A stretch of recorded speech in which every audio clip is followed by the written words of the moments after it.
How much ever older you are, love gives you a sense of youth and you turn out to be very youthful. Imagination is very different from reality. Love had blindfolded me. There are more sorrows than love. There are other pleasures than love also.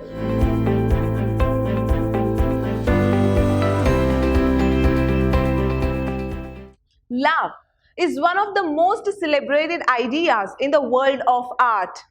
When you're in love, perhaps the world seems to be very beautiful.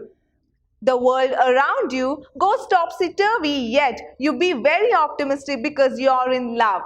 Love cannot be explained. It cannot be defined. What you can do is only feel. Love can be only felt.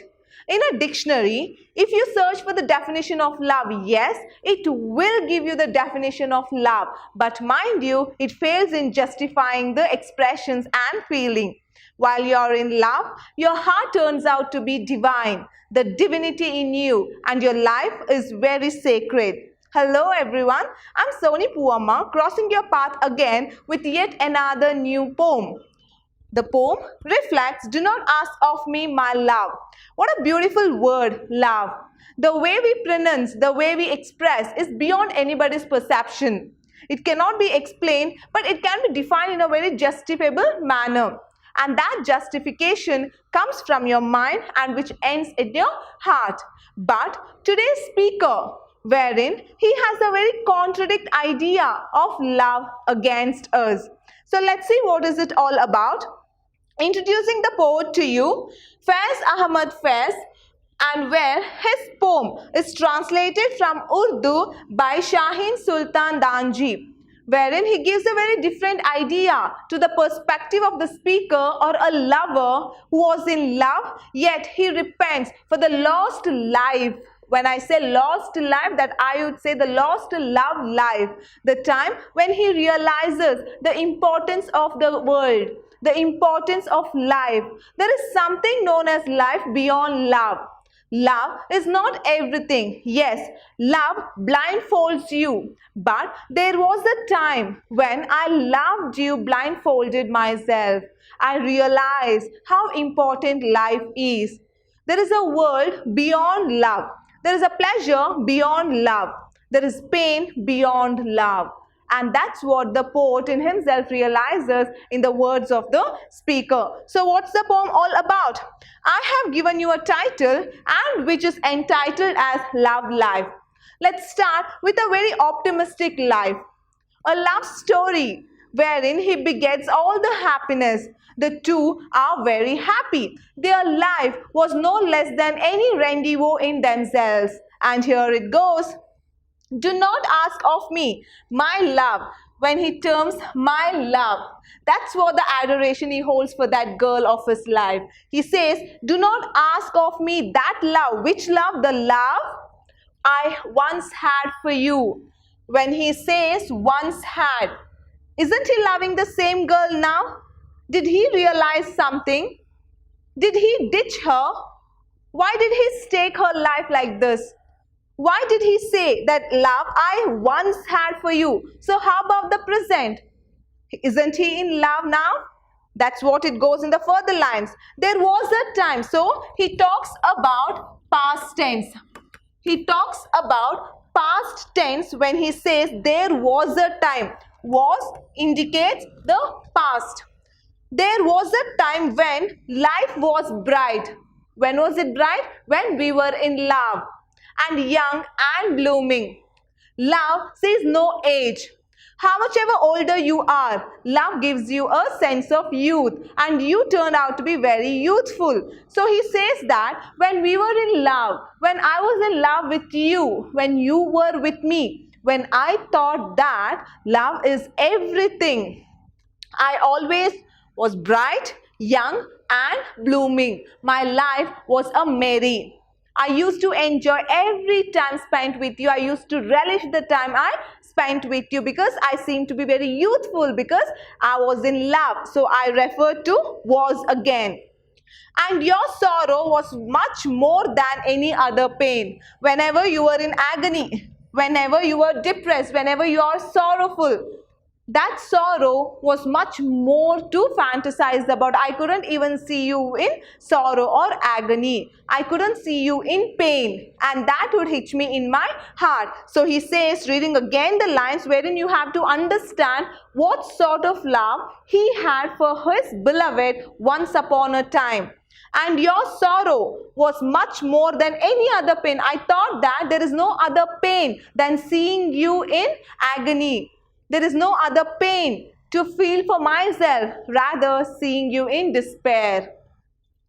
Your beauty gave the spring everlasting youth. So beauty indignifies the lady. It states that the girl was very beautiful. He was enchanted by the beauty that she held for herself. And he says that, I thought you are more beautiful that I was oblivious about the nature. I was oblivious about the environment. I did not know what was going around. Oblivious is nothing but being ignorant about your surrounding. What is happening in and around your surroundings is being oblivious. He says that I was so very enchanted by your beauty that I was oblivious what was going around. He need not to explain you, because everybody fell in love. We know what love exactly is. It takes us all around. Even though we don't have wings, we start flying. That's what he wants to say, that your beauty gave the spring. Spring in itself refers to youth. It gave, your youth gave the spring everlasting youth. So what type of beauty or what categorization of beauty is he talking about? She was so very enchanting is what he says. She was too very admirable according to the poet and according to the speaker. Your eyes, yes, your eyes were everything. Eyes is a reflection of your mind. Eyes can speak 1,000 words which your lips cannot. So he says that your eyes were very beautiful. I used to dwell in your eyes. It shows that he was in a dreamland. He was in a world of fiction. He did not know what exactly reality is. He was oblivious about the reality. So everything is a fantasy for him. Love in itself is a world of fantasy. This is where you realize whims and fancies of your love life. And going forward, he says, all else was vain. Everything was waste. Vain in the sense waste, futile. Futile is vain. Everything was vain. When I was in love with you, your eyes smeared with beauty. You were too very beautiful, and everything across me I had become oblivious about. I did not know what to do because I was totally in love with you. The reality is that was the love life. But I need to come out of that beyond perception, only to realize the reality of the world. My world was restricted to this. I would always dwell in your beauty. I would always dwell in your eyes. I was mesmerized in the love life. But this is where I was. My world was restricted. I could not see beyond my love life. Next, entitled realization. That was the love life. The former slide was of the love life. The latter shows you the realization. When do you realize something? When you fall a prey to something. When you think that this is not exactly what my life wants. When you realize to breach the preach. What I preach, it's not the thing what I teach. So to me, it appears more than the love life. That's the time when he realized what exactly real life is or reality is. He was restricted only to his love life. But now it was high time. He comes out of the booths wherein he was in seclusion. He was oblivious about. So what does that term to be? While you were with me, I thought the world was mine. Yes, it happens. Needless to say that love turns out to be the most beautiful experience of everyone's life. Love fills the void. Love fills that gap wherein you think that this is what I wanted. It fulfills your dream. The admiration, the acknowledgement that you have towards love. Everything seems to be very beautiful while you fall in love. Why do we fall in love? Let's raise in love. Though now I know that it was an illusion. Yes, love is just a dream. Illusion, it was just an imagination. I was in a hallucination stating that love, life is everything. But now I realize there is a world beyond the perception of love. Now this is the time I realize. So here, the poet in the way of a speaker wants to convey a message to his beloved that he can't be in love with her any longer. It can be that he's ditching her for whatever the moments he has given to her. So that's what he says. That's the way I imagined it to be. Imagination is very different from reality. Repeating the same. Man proposes, God disposes. Whatever we think that should happen, rarely are the cases that occurs to be the one. But here, the poet is deprived. He cannot go back to his beloved only because he realized the harsh reality of life. And the harsh reality of life is that we can't always dwell in dreams and fancies. We have to move from our comfort zone. See what is going around. There is more to other lives wherein we have to contribute our life. We just can't be very selfish, only working on our lives. Selflessly, we have to move out of our comfort zone. And that's what he is about to say. For there are other sorrows in the world than love. See this line? He terms about other sorrows. There are other sorrows than love. So does he mean that love is also a part of sorrow? Love is also a sorrow. So he says, love alone is not a sorrow or pleasure. There is something beyond love also. So, knowingly, unknowingly, he says for in the sense because. In literature or in any terms of English, for refers to because. Because there are other sorrows. What are the other sorrows? He tries to elucidate in the latter paragraphs. In the world than love. Love is also sorrow. But there are other sorrows also. When you fall in love and then you don't realize there are other sorrows and other pleasures too. Here he justifies. There are other pleasures than love. Love is also sorrow. Love is also a pleasure. Once you don't get your love life, that becomes a sorrow. Once you haven't contentment with your love life, that becomes pleasure. And that's what he says, that love has two faces, sorrow and pleasure. And which one do you choose? It's in your custody. Do not ask of me, my love, that love I once had for you. There is a redundancy here. There is a repetition. Once and all, he winds up with the stanzas. He has a concluding part for every of the entitlement. He says, do not ask of me, my love, that love I once had for you. You don't have to request me for that love. You can't say that you should love me the same way as I did you before, because I cannot bestow my life to you. I cannot show you or shower my love the way I did for you sometime along. But now I have moved very far. I have come down the lane wherein I cannot stand on the threshold and look back and reminiscence our love story, because I have moved aloof. We have parted our ways. We have to part our ways for umpteen good reasons to mention. On and on, he used the repetition. And this repetition signifies the pain that he holds of losing his beloved. And next, entitlement, worldly plight. This world is completely filled of pandemic. This world is completely of pain, sorrows, agony, envy, resentment, and everything. It's known as worldly plight. Plight in the sense trouble, difficulty. Every day we face challenge. And why can't we? And why don't we? Life is after all to face the challenge and surpass all the hurdles to reach the success. And that success ladder isn't easily achieved. We have to strive. And though far he has realized one, he has to exclaim this. Woven in silk. Silk indicates purity, which means that the life was very easy. Silk, satin or something of beautiful. Woven in silk and satin and brocade. All these are the fabric types. Satin and brocade are the fabrics.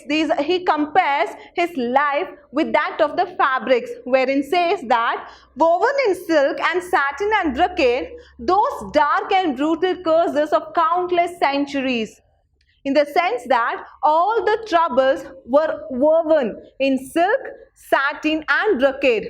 Even though it is stimulated, even though it is in the closet of silk, brocade and satin, still what remains the same? It is the pain. And country has witnessed and the world has witnessed many plight. So what are those plight is he talking about? He talks about the curses of countless centuries. If we could fathom about, we have always heard of the Holocaust literature, wherein Adolf Hitler suffocated thousands and millions of Jews in a gas chamber, smothered them to death and ashes. Jews were assassinated, they were massacred. We know about Holocaust literature. We know about World War I and World War II. We know about own partition. We know about our pre-independent India. We know about all the pandemics that succumbed. And what not? Every time, step on step, every generation has witnessed such kind of curses for countless centuries. One could fathom about, even one could think about. And he says, bodies bathed in blood. He's talking about war. Bodies bathed in blood, smeared with dust. When he says smeared with dust, he talks about poverty. When he says bodies bathed in blood, when do you profusely bleed to death? When you're injured. When are you injured? When you have some body plights. When do you have a body plight? When you stick to something, and that's war and nothing else. So he says that this country, this world has been fighting, and I have seen the sorrow. And what is that sorrow? For centuries together, there were the bodies which were bathed in blood, which says the war, and smeared with the dust. Out of the World War I and World War II, what people have witnessed is only poverty and ill omen or ill luck. Nobody could merge out of that. Nobody could succumb themselves from this death blow. And he says that love had blindfolded me. I was ignorant to all these things. And the reality is this. And I need to face that. So I cannot be the same. I cannot shower my love to you the way I did to you, my dear beloved, is what he says in Pain.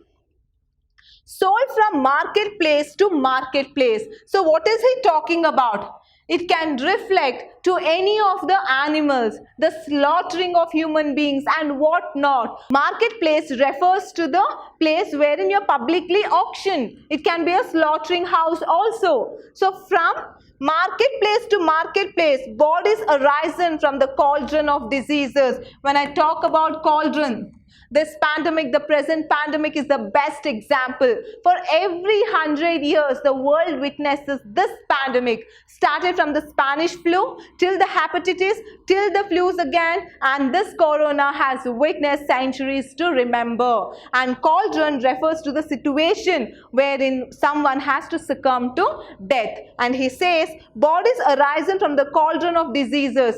There are many diseases going across. You can see the undernourished child. You can see the wounded child, biologically deteriorated child. So everything has bestowed a plight in me. I cannot come over the pain. I have realized there is a life that I need to dedicate in the name of love, coming out of love. I need to serve the society. I cannot be selfishly working. I need to be selfless, wherein I step out of the comfort boot and step or stamp over to the thorns of roads. The road which is completely of thorns and pebbles. I need to come down there. So I cannot show you the love I had once for you.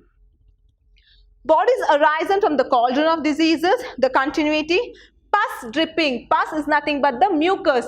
The pus dripping from their festering sores. He's talking about the diseased bodies, wherein you'd have seen any of the undernourished or diseased bodies wherein they have no cure at all. For example, leprosy. It can be any of the leprosy patients wherein you can see the pus dripping from their festering sores. Festering wherein it has turned out to be in a rotten stage, wherein the maggots might be rolling across. So I have seen the pain, and this pain is more to imagine. My eyes must also turn to these. My eyes must also turn to this. My eyes cannot just keep looking on you. I need to look at these also, in the sense that I need to divert my attention from you to these problems. So what changes can he get? Can one get a change? So there is a question mark. So I can question him stating, depriving of your love, what changes can you get? Can one get a change in the society? So he has an answer for that.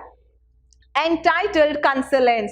So he starts consoling, because after a very long life, ditching someone or the one who he has loved very much, it's not too very easy. He should have a very authentic reason to do so. And he says that yes, I can get a change. I can get a change in the society.